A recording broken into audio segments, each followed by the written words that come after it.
اور اللہ سبحانہ و تعالیٰ نے سورہ البقرہ کے اندر ہمیں حکم دیا ہے نمازوں کی حفاظت کا. میں نے آپ کے سامنے وہ آیت تلاوت کی، حافظوا علی الصلوات، کہ حفاظت کرو اپنی نمازوں کی. اور حفاظت کیسے ہوگی؟ اس کو وقت پر پڑھنا، اور جو طریقہ آپ صلی اللہ علیہ وسلم نے سکھلایا ہے اسی طرح نماز کو ادا کرنا.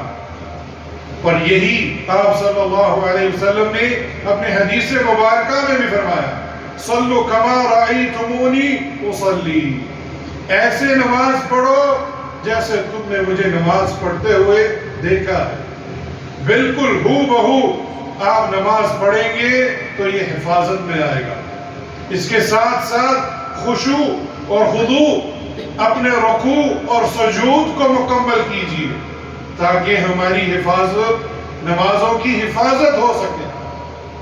اور یہاں اللہ سبحانہ و تعالیٰ نے حافظوا علی الصلوات، 5 نمازوں کی حفاظت کا حکم دیا، اور اجر کتنا ہے؟ 50 کا. اللہ اکبر. یہ اللہ غفور الرحیم نہیں ہے تو اور کیا ہے؟ ہمارے لیے دین میں آسانی پیدا نہیں کی تو اور کیا ہے؟ لیکن اس کے باوجود کلمہ گو مسلمان، کلمہ پڑھنے والا نمازوں کی حفاظت نہیں کرتا. اور یہاں اللہ سبحانہ و تعالیٰ نے 5 نمازوں کے ساتھ ساتھ والصلاة الوسطی، اور درمیانی نماز، بالخصوص درمیان والی نماز کی حفاظت کرو. اور پھر کیا فرمایا؟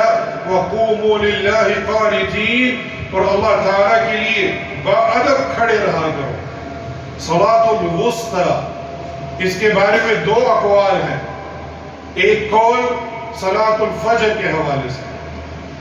صلاة الوسطی کیسے بنی؟